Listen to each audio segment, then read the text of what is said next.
Le pasteur principal va délivrer le message intitulé L'amour spirituel, la 9e session. Chers frères et sœurs dans le Seigneur, et tous les saints des églises branches et des sanctuaires locaux, les téléspectateurs de JCN et tous les enfants dédiés qui participent au culte en ligne. Aujourd'hui, c'est la 9e session de l'amour spirituel. Je prêcherai la douceur spirituelle en poursuivant à partir de la dernière session. Assurez-vous d'adopter pleinement la douceur que j'expliquais lors de la dernière session précédente et continuez cette fois. Même si vous connaissez le mot douceur, si vous ne comprenez pas sa signification spirituelle, vous ne verrez peut-être pas les chemins pour atteindre la douceur. Il faut comprendre pour voir les chemins. Ceux dont le cœur est large et doux sont souvent comparés à l'immensité de l'océan. La majeure partie de l'eau qui coule sur terre traverse les montagnes, les collines et les vallées, puis les ruisseaux, les rivières se jettent dans la mer. La mer reçoit non seulement l'eau qui coule, mais aussi tout ce qu'elle contient. Parfois, de l'eau propre pénètre dans la mer, mais d'autres fois, l'eau qui rejoint la mer contient le reste des villages détruits et par les inondations ou les eaux usées s'échappant des usines. La mer reçoit encore toutes ces choses et les tient tranquilles. De plus, l'eau nettoie et purifie diverses choses sales parce que la mer embrasse tout et le purifie. On dit que la mer entretient la vie de la terre. Bien sûr, dans ce processus, il y a aussi du sel fourni par Dieu de l'eau de vie et qui purifie et il sert comme agent de purification le plus puissant. Est-ce une simple coïncidence s'il y a du sel dans la mer alors qu'il n'y en a pas dans l'eau douce sur la terre? Ce n'est pas accidentel. C'est l'intention de Dieu de préserver la vie, de faire naître la vie. Est-ce arrivé par simple hasard? Si chacun de vous cultive un cœur aussi vaste et bon que l'océan, vous pouvez embrasser et guider toute âme vivant dans les ténèbres vers une vie de sainteté, permettant ainsi à plus d'âmes d'être sauvées et embrassées par le bras du Seigneur à son retour. À travers ce message, j'espère que vous serez tous remplis de la grâce et de l'inspiration de notre Père d'en haut et que vous cultiverez un cœur aussi vaste et bon que l'océan. Par conséquent, comme dit dans Matthieu 5,5, errez les débonnaires, car ils hériteront la terre. Oh, ceux qui n'ont pas de terre, si vous devenez doux, vous hériterez de la terre comme votre possession. La terre ici est peut-être temporaire, mais pouvez-vous imaginer à quel point ce serait merveilleux si Dieu, dans le royaume des cieux, vous donnait une terre vaste et abondante, que chacun de vous hérite d'une immense terre dans le royaume des cieux. Au nom de notre Seigneur Jésus-Christ, j'ai prié.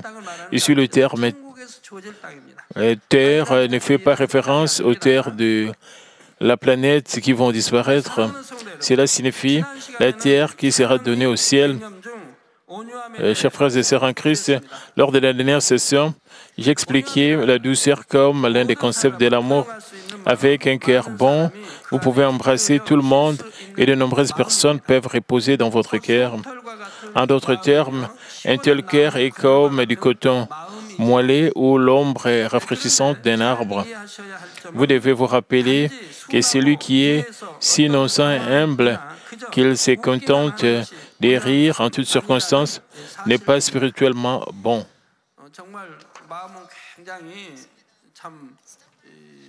En effet, même ceux qui ont un cœur trop petit et qui portent naturellement les sourires en raison de leur habitude maîtrisent un grand sourire, ou ceux qui reçoivent des récompenses pour leur sourire apprennent-ils leur douceur. De plus, ceux qui reçoivent des instructions continues sur la façon de sourire ont tendance à le faire avec habileté. Cependant, cela ne signifie pas nécessairement qu'ils qui possède de la douceur. La vraie douceur signifie avoir un cœur rempli d'amour spirituel, sans aucun mal, vous permettant d'attendre patiemment et de pardonner aux autres, quels que soient les genres de problèmes qu'ils vous causent. J'ai déjà mentionné que la douceur spirituelle est le résultat du mélange harmonieux de douceur intérieure et de la vertu extérieure. La douceur intérieure est essentielle, mais ne suffit pas à elle seule à la douceur spirituelle. Le vertu intérieur et extérieur doivent être équipés. Même si quelqu'un est doux intérieurement sans cultiver de vertus extérieures, il ne peut pas vraiment être considéré comme doux. Peu importe à quel point vous êtes gentil intérieurement, si vous n'êtes pas vertueux, votre cœur ne peut pas briller, mais au lieu de cela, la lumière de votre douceur se flétrit. Par exemple, il y a des gens qui sont vraiment doux de cœur, gentils et sans méchanceté. Cependant, imaginez que leur attitude extérieure soit indisciplinée, enjouée, insouciante. Si vous le voyez, penserez-vous, oh, cette personne est vraiment douce, qui d'autre pourrait penser ainsi? C'est pourquoi les qualités intérieures et extérieures doivent être présentes. Si vous accomplissez la vertu, vous pouvez gagner le cœur de nombreuses personnes et accomplir de plus grandes œuvres. Entre douceur intérieure et vertu extérieure, je vais vous expliquer comment faire pour accomplir la douceur intérieure. Pour accomplir la douceur, vous devez d'abord vous débarrasser du mal du cœur et vous sanctifier. Je vous ai dit qu'un bon cœur est comme du coton. À quoi ressemblent les cotons? Le coton n'est pas solide mais doux. Il n'insiste pas sur sa propre forme. C'est douillet et chaleureux. Lorsqu'une pierre tombe sur du coton, le coton ne fait pas de bruit, mais il embrasse confortablement la pierre. Et serait-il merveilleux de posséder un tel cœur? Beaucoup de gens seraient profondément touchés, n'est-ce pas? Même si quelqu'un se contente de gronder durement, si vous pouviez l'envelopper chaleureusement d'amour, à quel point cela serait-il étonnant? Même s'il lance des insultes, si vous ne le détestez pas, mais essayez plutôt de le comprendre et de les accepter, vous pourrez bien être vos ennemis. De la même manière, une personne douce ne s'engage pas dans de querelles, mais accepte et embrasse les autres comme du coton. Si vous avez un cœur vif de haine, de jalousie ou d'envie, ou un cœur dur qui ressemble à l'attitude moralisatrice et à des cadres personnels inflexibles, il vous est difficile d'embrasser l'autre comme du coton. Si une pierre tombe sur une autre pierre solide ou métallique, elle fait du bruit et rebondit. De même, si votre moi mondain est toujours en vie, vous avez tendance à créer de perturbations et à causer des ennuis aussi mineurs que soit l'inconfort que l'autre personne a pu causer. De plus, vous pouvez vous plaindre ou montrer de la rancune. Lorsque vous traitez avec des personnes qui ont commis des erreurs ou qui ont des défauts et des fautes, vous ne négligez peut-être pas toujours ou ne comprenez pas toujours leur action. Au lieu de cela, vous pourriez vous retrouver à les juger, à les condamner, à faire des commérages ou à les calomnier. À quoi ressemble cet esprit? Un cœur ainsi représenté semble trop confiné. Essayer de contenir quelque chose dans un si petit récipient ne ferait que le faire déborder, un peu comme le cœur d'une personne bornée. Un grand récipient peut contenir beaucoup, même si vous versez de l'eau, il peut contenir beaucoup, mais un petit récipient déborde vite. C'est semblable à un petit cœur sur le cœur d'une personne mesquine. Alors, lorsque vous utilisez souvent les termes étroitesse d'esprit, comprenez à quel genre de cœur cela fait référence. Reconnaissez mon cœur, est-il mesquin ou est-il magnanime? Vous devriez être capable de discerner. Quelqu'un qui dit quelque chose, si vous vous énervez, réagissez brusquement, ou si quelqu'un fait quelque chose et que vous le jugez immédiatement en vous demandant s'il vous fait du mal, tout cela est un cœur étroit. Un cœur généreux ne se mêle pas de telles choses. Si quelqu'un vous regarde, vous l'ignorez, à moins qu'il ne vous soit adressé. Il n'est pas nécessaire d'enquêter ou de prêter attention, car si cela ne vous concerne pas personnellement, vous pouvez simplement le laisser passer. Vous n'êtes pas obligé de s'y poser.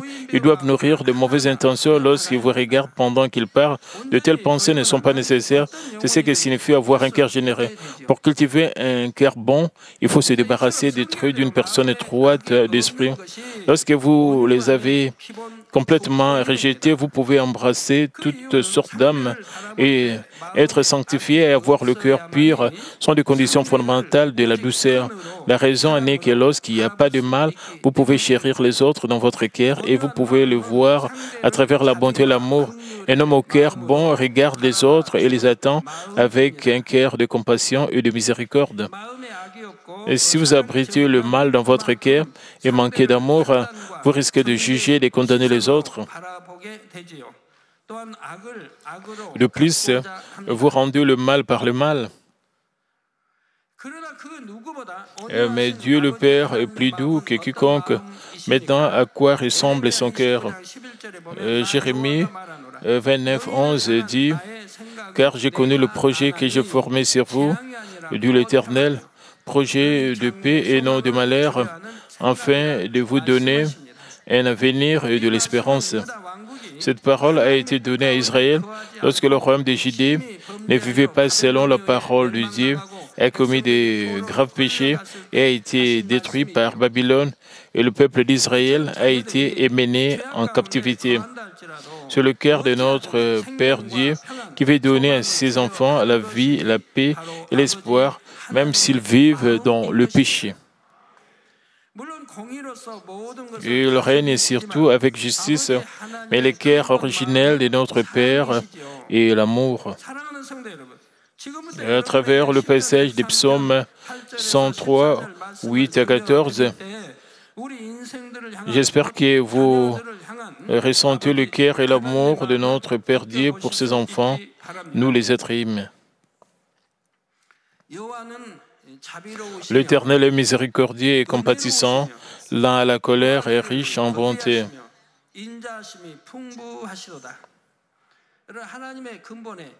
Lorsque la foi s'enracine dans le sens fondamental de Dieu, tous ces enseignements deviennent clairs. Lorsque vous devenez le véritable enfant de Dieu, vous comprenez profondément ces paroles parce que vous connaissez la profondeur du Père. En effet, le Seigneur est lent à la colère et riche en amour et inébranlable. Combien de personnes critiquent Dieu et qu'elles les connaissent bien ou peu? Si les choses se passent bien, ils prennent le mérite. Si les choses tournent mal, ils blâment Dieu, le destin ou le ciel. Et certains ne croient même pas en Dieu, mais ils lui en veulent pour le sécheresse et célèbrent l'absence de pluie. Ils prospèrent dans leurs affaires et c'est leur sagesse. Ils font face à des défis et tout à coup, ils sont en désaccord. Quand les choses s'en mêlent, ils blâment Dieu, les autres ou le destin. Combien de personnes ont prononcé des paroles sur Dieu et qui n'auraient jamais dû être prononcées? Les croyants font de même, n'est-ce pas? Certains blâment Dieu en disant « Pourquoi Dieu ne m'a-t-il pas protégé même s'ils sont blessés à cause de leurs propres erreurs ?» Ils n'ont pas une foi assez forte pour être protégés, mais ils ne vivent pas les paroles et ne blâment pas Dieu. Par exemple, ils conduisent de manière imprudente et entrent en collision avec une autre voiture dans leur précipitation, puis ils blâment Dieu en disant « Il ne m'a pas protégé ». Et comment Dieu les protégerait-il? Devrait-il leur briser le poignet de force pour les empêcher de faire le mal? Même si leur poignet était cassé, l'affaire s'arrêterait là? Quelle part de négativité les gens, qu'ils soient croyants ou non croyants, adultes ou enfants, expriment-ils à l'égard de Dieu? Pourtant, Dieu est lent à la colère, endurant patiemment et fournit de la même manière la pluie et le soleil tôt ou tard. Il s'agit simplement de comprendre cet exemple seul. Le verset 9e dit « Il ne conteste pas sans cesse, il ne garde pas sa colère toujours. Dieu le Père est si généreux qu'il pardonne rapidement à ceux qui se répandent. » Le verset 10e dit « Il ne nous traite pas selon nos péchés. » Il n'y aurait plus personne si chacun était puni selon ses péchés. Il ne punit pas selon nos iniquités. Le verset 11e, mais autant les cieux sont élevés au-dessus de la terre, autant sa bonté est grande pour ceux qui le craignent, autant l'Orient est éloigné de l'Occident. Le verset 12e, savez-vous quelle distance entre l'Orient et l'Occident, n'est-ce pas? C'est l'infini. Oh, c'est infiniment loin. Et comme l'infini, vous savez, autant il est loin de nous, nos transgressions, et il ne s'en souvient même pas. Juste comme un père a compassion de ses enfants, le verset 13e. Il a dit alors, l'Éternel a compassion de ceux qui le craignent. Vous pouvez donc comprendre en le lisant attentivement.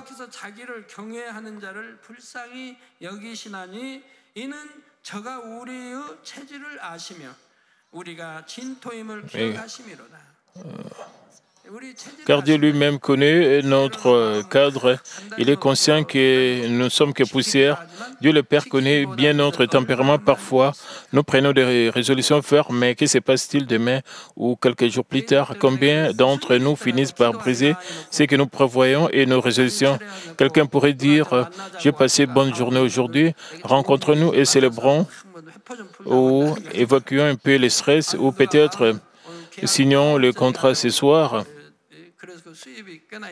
Et cela pourrait rapporter des revenus substantiels. En fin de compte, nous nous retrouvons souvent à faire des compromis avec leur suggestion en sautant la prière ou ce que vous êtes censé faire devant Dieu. Dieu, dans sa miséricorde, comprend notre nature. Par conséquent, simplement parce qu'il comprend notre nature, nous ne devrions pas penser « c'est acceptable que j'agisse de cette façon ». Et il se souvient que nous sommes poussière. Notre Dieu, Père Dieu, nous aime tellement parce qu'il pense que nous portons la chair formée de poussière. Il comprend profondément et attend patiemment. Si vous éliminez toute forme de mal et devenez sanctifiés, vous pouvez comprendre le cœur de notre Dieu, le Père, refléter son amour et tout voir à travers ses yeux.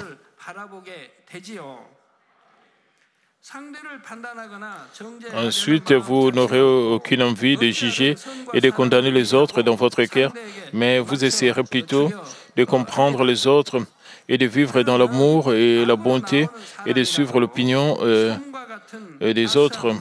Alors, quiconque se manifeste avec le mal recevra de vous chaleur et réconfort comme du coton, de sorte que tout cœur froid fondra.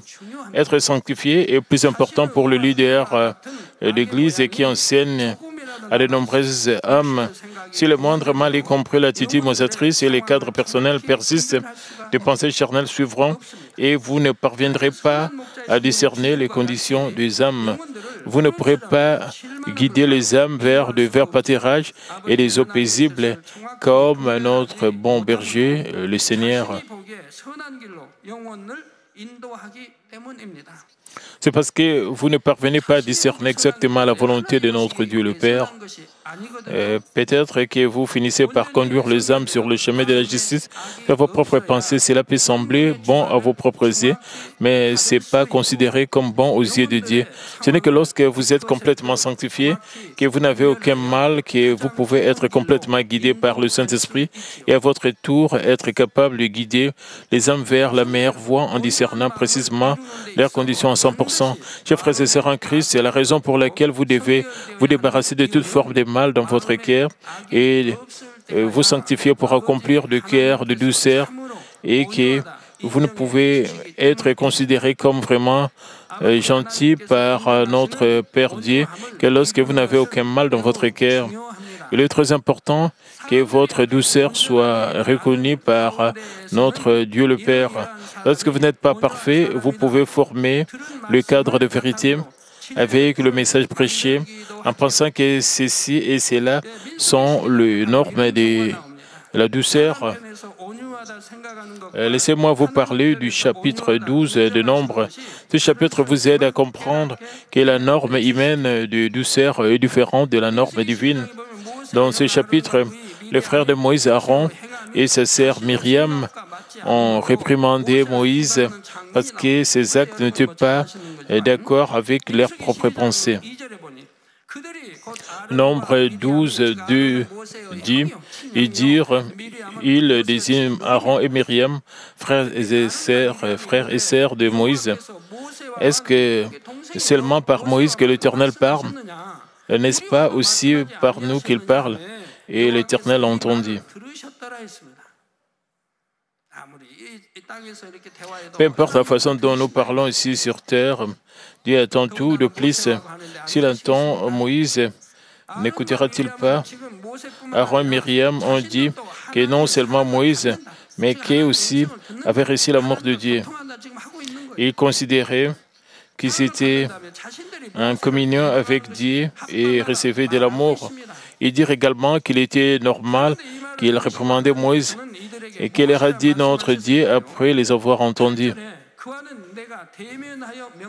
Dieu le Père leur a clairement dit, Aaron et Myriam, je lui parle bouche à bouche.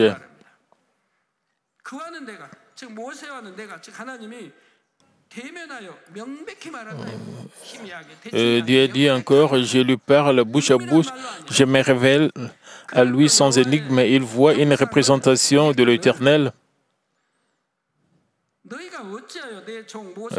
Pourquoi donc n'avez-vous pas craint de parler contre mon serviteur, contre Moïse? Nombre 12, 8. En d'autres termes, même si quelqu'un, qu'il s'agisse d'un frère ou d'un serviteur, insulte les serviteurs de Dieu ou ceux qu'il aime, Dieu ne tolère pas cela. Alors il a dit, n'avez-vous pas craint de parler contre mon serviteur, contre Moïse? Au contraire, Dieu s'est mis en colère contre Aaron et Myriam fut frappé par la lèpre. Aaron et Myriam pensaient qu'ils avaient reçu l'amour de Dieu. Aaron a été désigné pour prophétiser pour Moïse par Dieu lui-même et Myriam a été également appelée prophétesse. Donc, ils avaient de l'attitude moisatrice, comme ils n'avaient pas accompli une sanctification complète et avaient de mauvais cœurs. Leur attitude moisatrice pouvait être provoquée et ils commettèrent un grave péché en jugeant Moïse, un homme de Dieu. Les gens n'ont pas le droit de juger et de condamner ceux qui parlent face à face avec Dieu et communient avec Dieu et entendent quoi que ce soit la voix de Dieu. Pourquoi? Parce que Dieu ne connaît que le centre de leur cœur. De plus, les gens ne savent pas même ce que Dieu envisage de révéler à travers eux. Pourtant, les gens prétendent juger. Cela signifie juger Dieu. Dieu ne les a pas considérés comme ayant raison. Même si Moïse avait l'air mauvais aux yeux des humains, Moïse n'avait pas tort aux yeux de Dieu et qui voit le cœur de chaque individu. C'est pourquoi Dieu n'a pas accepté Aaron et Myriam lorsqu'ils ont condamné et calomnié ce que Moïse avait fait. En d'autres termes, si Dieu ne guide pas et ne parle pas à ce moment-là, ce n'était pas le moment pour que le Saint-Esprit soit intériorisé et reçu. Si Dieu ne parlait pas, alors les gens suivaient la direction donnée par Dieu par l'intermédiaire d'un prophète. C'est Dieu qui dirige et parle au milieu de sa volonté. Cependant, il ne nous appartient pas de juger et de condamner. Comment était Moïse? Juste comme dit Nombre 12, 3. Or, Moïse était un homme fort patient, plus qu'aucun homme sur la terre, la face de la terre. Moïse était considéré par Dieu comme plus doux que tout le monde sur la surface de la terre. De plus, Moïse était fidèle dans toute la maison de Dieu, gagnant confiance et sa faveur. Il était considéré comme digne de contempler l'image de Dieu et d'engager des conversations face à face avec lui.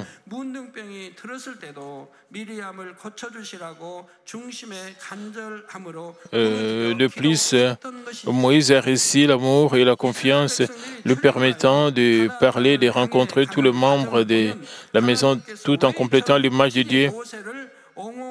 Moïse ressemblait tellement à Dieu et regorgeait de miséricorde et de compassion, c'est-à-dire d'amour spirituel. Ainsi, lorsque Myriam est devenue maudite par la lèpre pour avoir condamné Moïse, Moïse a crié vers Dieu et a prié sincèrement pour que Dieu puisse la guérir. Si vous mettez sur le processus par lequel les Israélites sont sortis d'Égypte et ont marché vers le pays des Canaan, vous pouvez comprendre pourquoi Dieu a justifié Moïse et vous pouvez ressentir la douceur de Moïse. Après la sortie d'Égypte, les Israélites ont continué à désobéir à la volonté de Dieu et à pécher. Lorsqu'ils rencontrèrent de petits ennuis, ils se plaignirent contre Moïse, un homme de Dieu, ce qui signifie qu'ils se plaignaient contre Dieu. Dieu les a sauvés des souffrances de l'esclavage en Égypte par l'intermédiaire de Moïse, mais lorsque l'armée égyptienne les poursuivit, ils dirent à Moïse, est-ce qu'il n'y avait pas de tombeaux en Égypte et que tu nous as menés pour mourir dans le désert? Pourquoi tu nous as traités de cette manière en nous faisant sortir d'Égypte? Pendant ce temps, la mer Rouge a été divisée en deux à travers la prière sincère de Moïse et les gens ont traversé en toute sécurité et on lui dit après avoir trouvé les Égyptiens morts noyés. Mais leurs actions de grâce passées, ils se plaignaient fréquemment contre Moïse et se plaignaient contre Dieu n'avoir ni nourriture ni eau. Ils essayèrent même de lapider Moïse. Peu importe le nombre de grands miracles, de signes que Dieu a montrés, le peuple d'Israël a changé d'avis et s'est opposé à Moïse. Et l'amour de Moïse pour eux n'a pas du tout été ébranlé. Moïse a montré des miracles, des signes et de l'œuvre de Dieu. Le nombre de fois montré est très faible comparé à ce que Manmin a fait.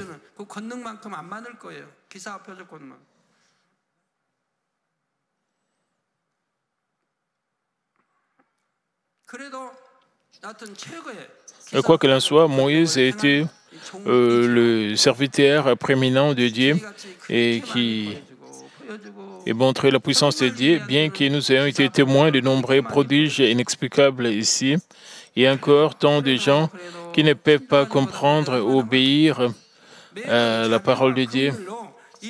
Et chaque fois, Moïse les acceptait avec miséricorde et un amour sans faille et fit de son mieux pour conduire tout le peuple au pays des Canaan dans de prières à Dieu. Dans le chapitre 32 de l'Exode, vous découvrez à quel point la douceur de Moïse était exceptionnelle et vous explique ce qu'est la vraie douceur. Moïse gravit le mont Sinaï pour recevoir les commandements de Dieu, mais lorsqu'il tarda à revenir, les Israélites fabriquèrent une idole à l'image d'un veau, l'adorèrent, mangèrent, birent et dansèrent. Dieu a dit à Moïse et qu'il les détruirait. L'Exode 32, Moïse a prié sincèrement pour eux, disant « Pardonne maintenant leurs péchés, sinon efface-moi de ton livre que tu as écrit. » Et ton livre fait ici référence au livre dans lequel le nom des enfants sauvés de Dieu sont enregistrés. L'expression « l'effacer du livre » vous dit que Moïse a été prêt à aller en enfer à moins que Dieu ne leur pardonne. Moïse avait le désir de sauver le peuple d'Israël en lui substituant sa vie. Il n'a pas recherché son propre intérêt. Il n'y avait aucun désir égoïste caché derrière lui. Il l'a fait uniquement pour la gloire de Dieu. Et si Dieu avait dit tuer le peuple, même son propre peuple, les critiques immédiates de l'Égypte et des nations auraient été dirigées contre Israël et Dieu. Tout cela a été fait par amour, un amour qui recherchait sincèrement la gloire de Dieu, même si cela signifiait se sacrifier ou sacrifier sa vie. Et tel était son plaidoyer, même si cela signifiait aller en enfer. N'est-ce pas un plaidoyer d'amour? Dieu ne serait-il pas aimé? Dieu devait aimer Moïse comme quelqu'un l'a dit un jour. Moïse ne pouvait pas entrer dans le pays de Canaan parce qu'il était colérique. Certaines personnes disent que Moïse, qui était si doux et humble, ne pouvait pas entrer à Canaan à cause de sa colère, alors qui sur la terre est sauvé. En voyant Moïse, on dirait 40 années de souffrance, gagner la reconnaissance et l'amour de Dieu et même offrir sa vie. Certains disent qu'il ne pouvait pas aller à Canaan à cause de son caractère politique. Oh, combien il est grave de mal interpréter la Bible de cette façon. Combien cela a été touchant pour le cœur de notre Père Dieu lorsqu'il a accepté cette prière de Moïse. Cette confession de Moïse était absolument véridique. Le cœur de Moïse est devenu semblable à celui de notre Père Dieu qui ne veut jamais qu'une seule âme tombe dans la destruction, et il a confessé. Pouvez-vous ressentir ce cœur de Moïse ou vous ne pouvez pas comprendre son cœur et qui lui dit comment il a pu oser aller en enfer au nom des gens qui ont commis des péchés à plusieurs reprises? Y a-t-il parmi vous quelqu'un qui a été découragé dans son cœur? Vous ne devez pas du tout être déçu. En fait, c'est Moïse n'avait pas ce cœur doux dès le début. Moïse était un Hébreu, un descendant d'Israël, mais il était qualifié à bien des égards, car il avait été élevé et comme le fils d'une princesse d'Égypte. Il occupait une position précieuse en tant que prince, il possédait beaucoup de connaissances et jouissait de richesses et d'honneur. Physiquement, rien ne lui manquait. Il s'ensuit donc en lui, il y avait son attitude moralisatrice et son orgueil. À cause de son attitude moralisatrice, un jour, il battit à mort un Égyptien qui traitait cruellement un Hébreu. À cause de cet incident, Moïse s'enfuit sans rien dans le désert de Madian. À Madian, Moïse est arrivé à vivre la vie d'un berger, gardant les troupeaux avec l'aide d'un sacrificateur madianite. Il n'était plus un prince, il n'avait ni honneur ni richesse, et il n'avait pas besoin de grandes connaissances. À quoi sert un berger et qui sait tant de choses ayant appris les arts et les sciences de l'Égypte et les arts martiaux, alors qu'il vivait la vie d'un berger plutôt que d'un prince d'Égypte? Il ressentit et pensait à l'amour de Dieu et de la vie humaine, et s'abaissa et devint si humble. Que dit la Bible à propos de cette vision de la vie? Abandonnons la splendeur d'être un prince égyptien et quelqu'un lève les yeux vers la supériorité céleste et le fait ainsi. Moïse a découvert Dieu dès son plus jeune âge, nourri et guidé par le main de sa mère biologique. Et il comprenait qui était Abraham et ce qu'il représentait. Et il y croyait de tout son cœur. En grandissant, il pensait constamment à son peuple. Dieu n'a pas appelé Moïse le prince d'Égypte comme leader d'Israël, mais Moïse le berger et qui s'était pleinement humilié jusqu'à ce qu'il soit complètement vidé de sa chair devant Dieu. Si son attitude moralisatrice, son orgueil et sa détermination étaient restés en lui, comment aurait-il pu supporter et diriger les gens qui les calomniaient et se dressaient contre lui dans le désert pendant 40 ans? Moïse n'avait pas son moi, donc son ego dans son cœur. Et donc, même s'il était reconnu par Dieu, il essayait tout le temps de s'humilier devant Dieu. Il était le leader de plus d'1 million de personnes, mais il ne se vantait pas devant eux et ne les obligeait pas à faire quoi que ce soit. Parce que Moïse est devenu complètement humble et qu'il a chassé le mal du cœur à travers les épreuves, il a pu conduire les Israélites, dont les jeunes hommes étaient plus de 600 000 hors d'Égypte et dans le pays des Canaan. La leçon la plus importante pour acquérir un cœur bienveillant est que vous devez vous humilier devant Dieu et cultiver un cœur de bonté et d'amour à travers les épreuves imposées.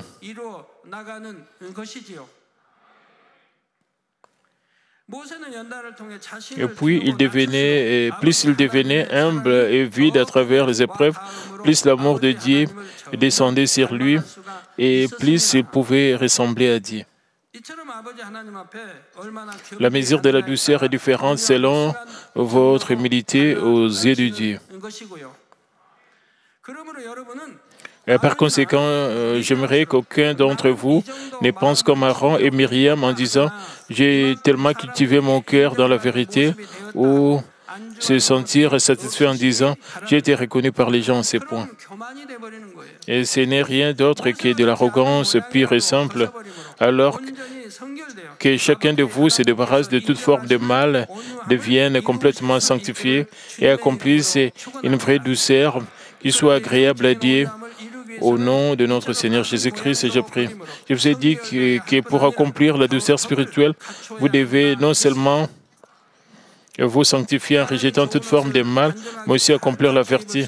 Juste comme un homme est plus beau lorsqu'il porte de beaux vêtements, votre douceur brillera de plus en plus de lumière selon la mesure de votre vertu.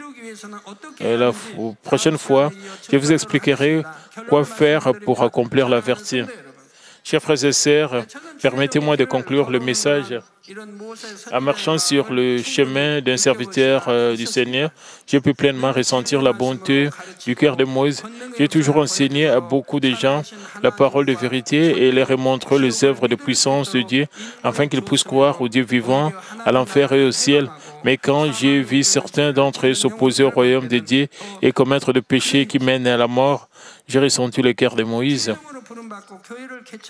Et depuis que j'ai été appelé comme serviteur du Seigneur, que j'ai fondé cette église, j'ai nourri un désir sincère de sauver de plus en plus d'âmes, de payer le prix d'aller en enfer.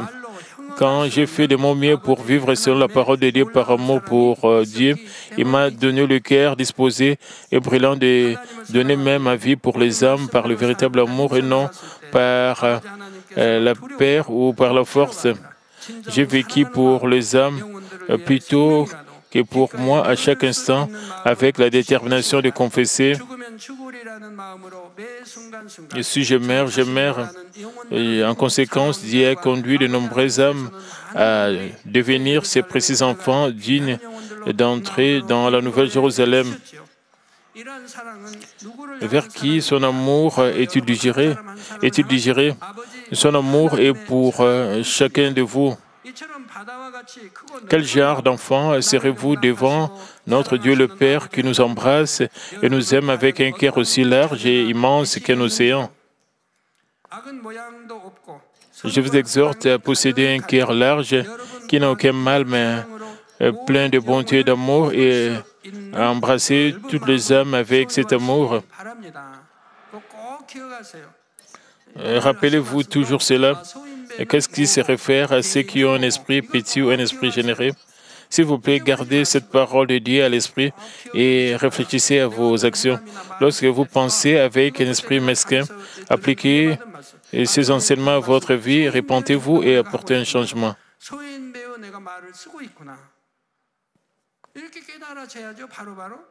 Assurez-vous de vous en repentir et de vous réveiller en pensant « Oh, je le fais, je ne le ferai plus la fois prochaine ». Entraînez-vous à ne pas le faire, et si vous commettez une erreur, n'oubliez pas ce dont vous avez besoin pour vous repentir. Dans ces cas, agenouillez-vous et priez en vous repentant de ce que vous avez fait de mal. C'est exactement la manière de vous rappeler fermement. C'est pourquoi vous devez prier et vous serez certainement disposé à arrêter de faire de mal faire les choses. Si cela vous vient à l'esprit sans forte conviction, vous pourriez finir par répéter la même erreur. Et essayez de faire ceci, et comme je le suggère, tout d'abord, agenouillez-vous et repentez-vous en disant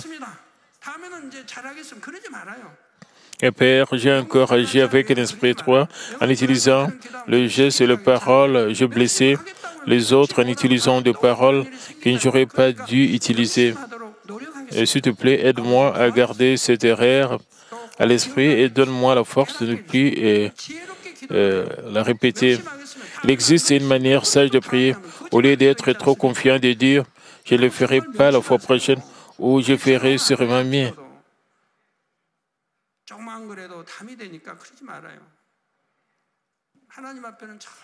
Et veuillez éviter d'utiliser un ton grossier. Lorsque vous faites des promesses à Dieu, vous risquez d'échouer et prier simplement « aide-moi ».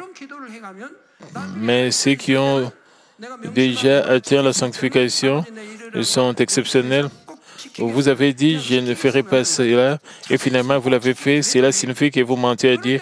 Aux frères et sœurs, dans certains cas, votre prière devient le mur entre vous et Dieu le Père. Vous ne devriez pas mentir au Père. Vous devez simplement faire ce que je lui dis et lui promets. Alors priez comme aide-moi, donne-moi de la force, donne-moi ta grâce et ta capacité.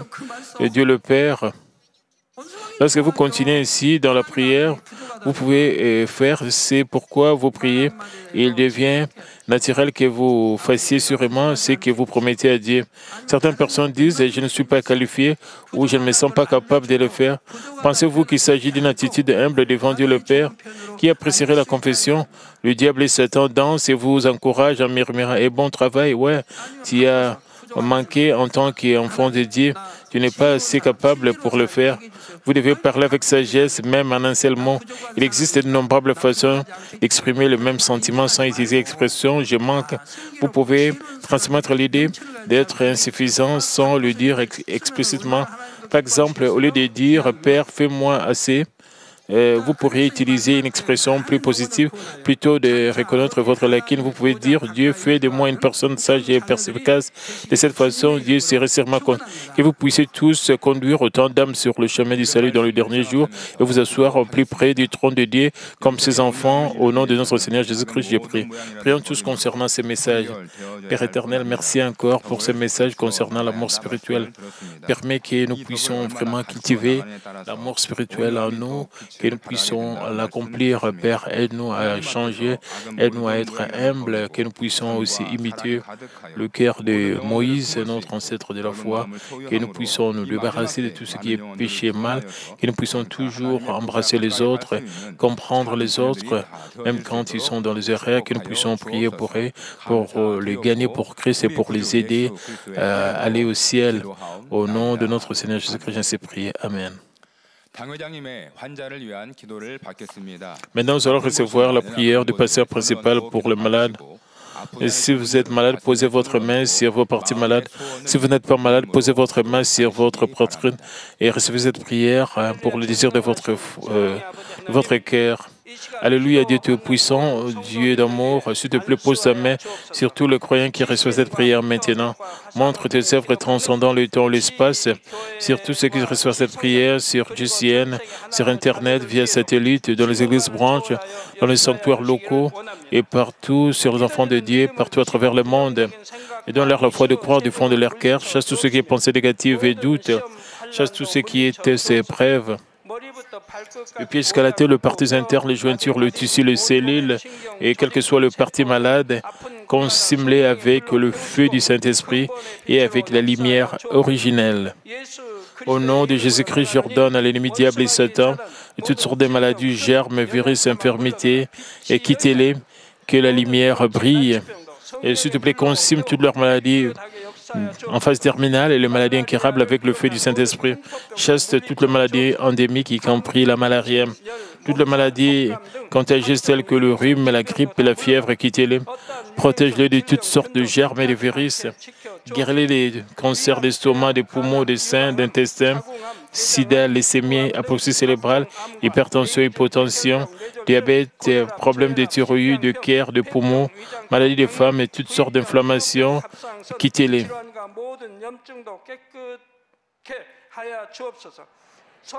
Guérir tout ce qui est polio, AVC, arthrite, hernie discale, douleurs dorsales, maux de tête, névralgie, toutes sortes de douleurs puissent disparaître.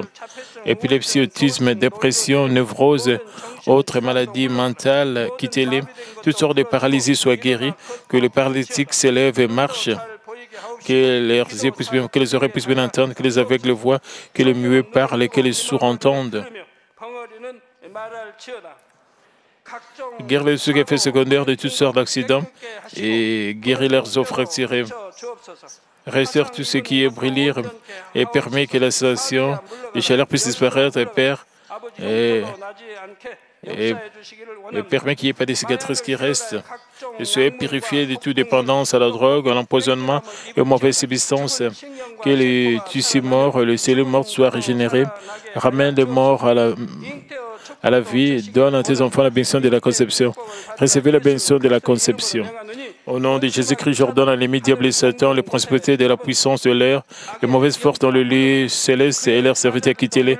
Quittez-les, esprit impur, esprit faux et trompeur, esprit de séparation et toute force des ténèbres. Tout ce qui est chaîne de méchanceté soit brisé.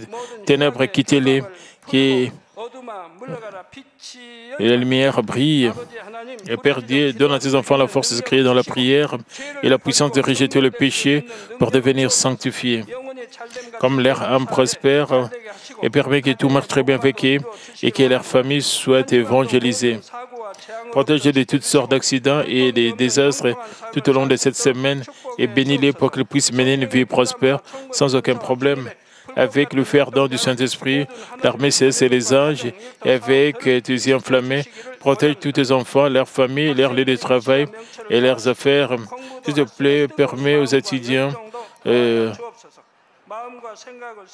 d'avoir la sagesse et l'intelligence et l'enthousiasme et la ferveur de bien étudier. Père, permet qu'ils puissent garder leur cœur des choses mondaines, permet qu'ils puissent t'aimer avec plus de ferveur.